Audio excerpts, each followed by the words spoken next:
네, 경제 소식을 빠르고 친절하게 전달해 드립니다. 오늘 굿모닝 경제는 이인철 참 좋은 경제연구소장과 함께하겠습니다. 어서 오세요. 어서 오십시오. 자, 먼저 해외 증시 상황부터 좀 살펴보겠습니다. 뉴욕 증시가 소비자 물가지수 발표를 앞두고 상승 마감을 하긴 했는데 이 상승폭이 크게 둔화할 것이다 이런 전망이 있죠? 맞습니다. 네. 사실 이렇게 이제 빅 이벤트를 앞두면 경계심에 조금 이제 좀 관망하는 모습을 보이거든요. 그럼에도 불구하고 상승폭이 장 후반 갈수록 더 커졌다. 예. 이 얘기는 시장의 심리가 그만큼 긍정적이다라는 거예요. 한 가지 지표가 발표가 되면 긍정적인 측면이 있고 부정적인 측면이 있을 수 있는데 내일 12일에 발표될 CPI, 소비자 물가지수는 뭐 연준의 통화 정책에 그대로 반영하는 주요 지표이기 때문에 네. 좀 긍정적으로 나오지 않겠느냐. 이걸 선 반영한 겁니다. 그러니까 선 반영했다는 얘기는 내일 만에 하나 CPI가 예상치보다도 조금 좋지 않게 나왔다. 물가 상승률이 기대했던 것보다 좀 웃돈다라고 하면 특히나 이제 에너지, 식음료를 제외한 이제 핵심 물가 지수를 많이 보게 되는데 그러면 또 시장은 또 반전될 수도 있거든요. 네. 근데 분위기는 나빠 보이지 않습니다. 특히 기술주 중심의 나스닥 지수는 1.76%나 뛰었어요. 뭐 호적거리가 없음에도 불구하고 이 당장 이제 12월 이제 CPI 전망치를 보게 되면 아마 제가 이번 주 초에 이제 뭐라고 말씀드렸냐면 12월 CPI는 11월에 7.1% 상승보다도 둔화돼서 0.5% 둔화돼서 6.6이라고 얘기했는데 네. 기대치가 더 낮아졌어요.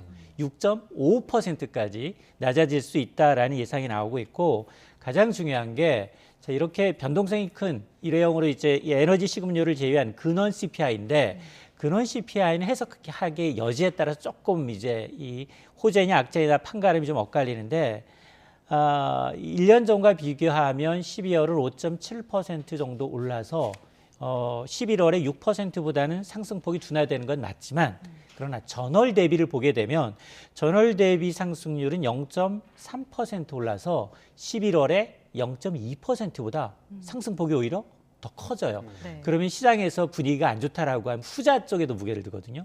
근데 지금 시장의 전자 쪽에 좋은 것만 보고 있는 거예요. 그런 분위기가 왜 읽히느냐? 특히 연준 이사들이 잇따라서 이제 발언을 하고 있는데 그동안 상당히 이제 매파성 발언을 많이 내놨거든요. 2023년 금리 인하 기대하지 마. 올해는 금리 인하 더 이상 없어. 막 이런 발언을 했는데 오히려 좀 분위기가 바뀌고 있습니다. 보스턴 연방은행 총재죠. 수전 콜린스 총재는 뭐라고 얘기했느냐. 이번 달 예정된 공개시장위원회에서 자신은 베이비 스텝 0.25%포인트 인상을 지지한다. 라고 밝히고 있고 앞서서 이제 보스턴 레리얼 보스턴이 애틀랜틱 연은 총재 그리고 샌프란시스코의 이 메리 데일리 총재 역시 0.25%포인트 인상 가능성에 무게를 두고 있기 때문에 점점 그러면 속도 조절 가능성에 무게를 싣는 거예요. 12월까지 빅스텝 했거든요. 그 이전에 하면 4연속 자이언트 스텝이었어요. 예. 네. 그러다가 12월에 빅스텝으로 2계단으로 낮아졌고 이제 그러면 한 단계로 가게 되면 아하 금리 인상에 정말 종지부가 보이고 있구나라는 시그널이에요. 그게 뭐에서 나타나느냐? 오늘 뉴욕 채권 시장에서 2년물, 이 2년물은 통화 정책이 굉장히 민감한데 국채 금리가 많이 내리고 있어요. 자, 그런 것들을 보게 되면 아하 이번 이제 1월 31일, 2월 1일에 있을 FMC 회의에서는 베이비 스텝 가능성이 상당히 좀 커지고 있는 게 사실입니다. 예. 네. 일단은 미국 12월 소비자 물가지수 발표를 좀 지켜봐야겠습니다. 자, 그런가 하면 내일 우리 국내에서도 좀 이슈가 있는데 새해 첫 한국은행 금통위가 열립니다. 이번에 뭐 기준금리를 0.25%포인트 올릴 거다라는 전망이 좀 우세한 것 같은데 맞습니다. 뭐 어떻게 보십니까? 채권 전문가 3명 가운데 2명은 이제 베이비 스텝 가능성에 무게를 두고 있습니다. 그럼에도 불구하고 지금 금리가 너무 많이 빠른 속도로 연속으로 올랐거든요. 네. 이번에 오르면 7연속이에요. 7연속 금리 인상일 뿐만이 아니라 인상폭도 지금 뭐 지난 2021년 8월부터 올리기 시작했으니까 0.5에서 지금 3.25 이번에 올리게 되면 3.5%거든요. 예. 상당히 좀 많이 올렸는데 그럼에도 불구하고 미국은 4단계, 3단계 막 이렇게 올렸거든요. 네. 그러다 보니까 지금 한국과 미국 간 기준금리 격차가 1.25%포인트입니다. 물가도 걱정이지만 한국과 미국 간 기준금리 격차가 지금 2000년대 이후에 가장 큰 폭으로 벌어졌기 때문에 특히나 2월 1일 미국이 또 금리를 올린다고 하니 한국은행 입장에서는 이게 금리를 올리지 않을 수 없거든요. 예. 자, 문제는 이 금리를 계속해서 올리게 되면 여러 가지 부작용이 있어요. 지금 사실은 정부가 연초부터 공들이고 있는 게 부동산이거든요. 네. 부동산 금리 상당히 민감합니다. 예. 아무리 대출 규제를 낮추고 다주택자, 임대사업자 여러 가지 주택 가격에 대한 이제 이 문턱을 낮춘다 하더라도 금리가 오르면 이게 만병 통치하기 없어요. 예. 그러다 보니까 아마 금리를 이제 마냥 올릴 수도 없는 하늘의 이제 딜레마가 이제 시작이 되긴 했는데 그럼에도 불구하고 이제 채권 전문가들 3명 가운데 2명은 이번에도 어쩔 수 없이 한 단계 금리 인상은 불가피하다라는 쪽에 무게가 실리고 있습니다. 네. 그러니까 뭐 한국은행에서 금리뿐만 아니라 물가 상승률과 관련해서 좀 고민이 많을 것 같아요. 그러니까 목표치가 2%였는데 지금 물가 상승률이 5%대를 좀 웃돌고 있거든요. 맞습니다. 네. 지금 그 이창용 총재가 신년사를 통해서도 올해 이제 통화 정책은 물가 안정에 중점을 두고 운영하겠다라고 언급을 했어요.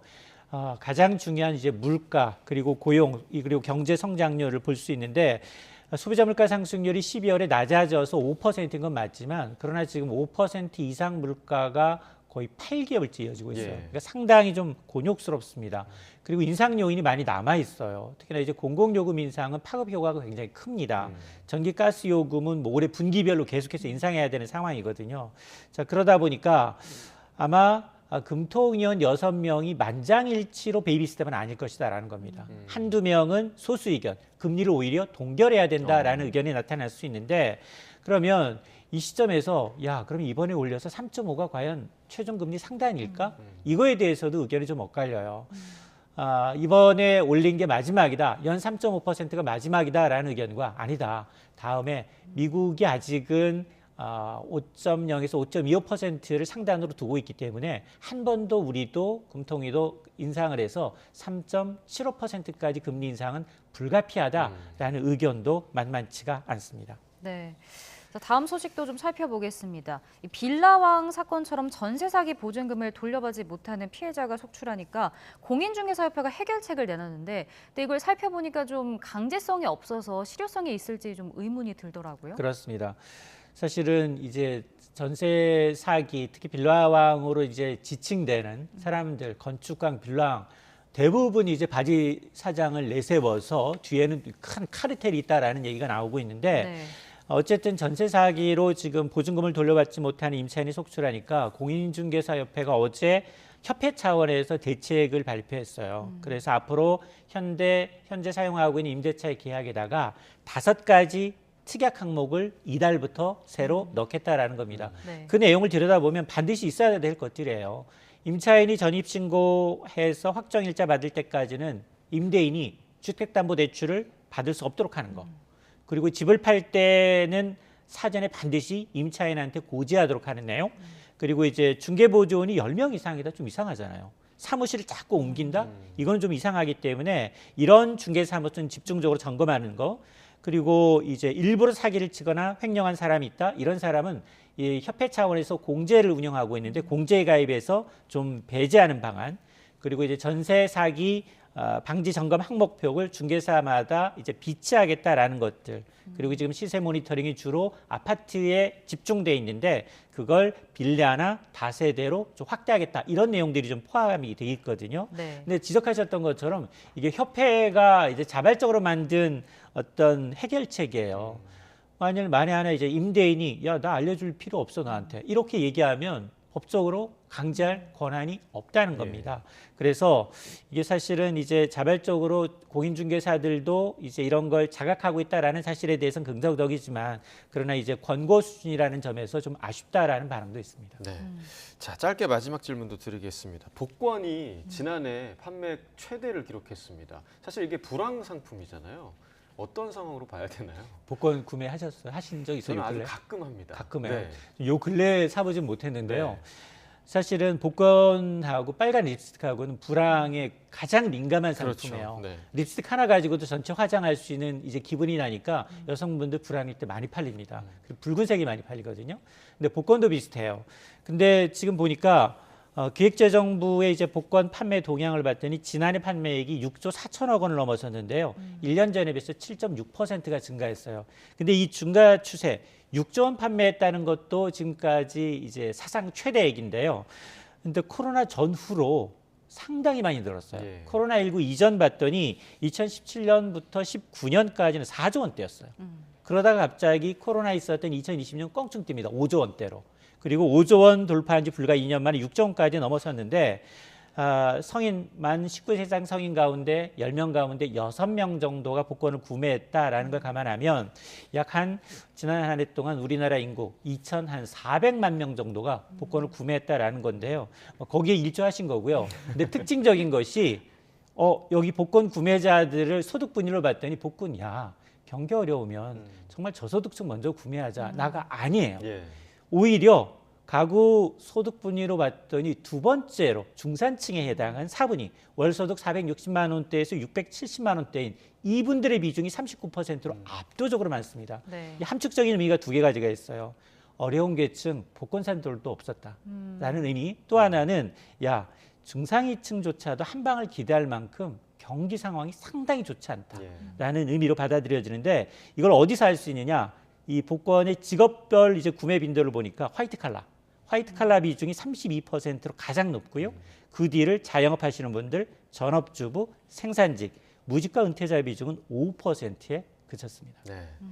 경제가 어려운 가운데 저를 포함해서 일확천금을 노리는 사람들이 많았다는 게 굉장히 좀 씁쓸한 소식이었던 것 같습니다. 저도 이번에 사보려고요. 네. 이인철 소장님과 함께했습니다. 고맙습니다. 고맙습니다.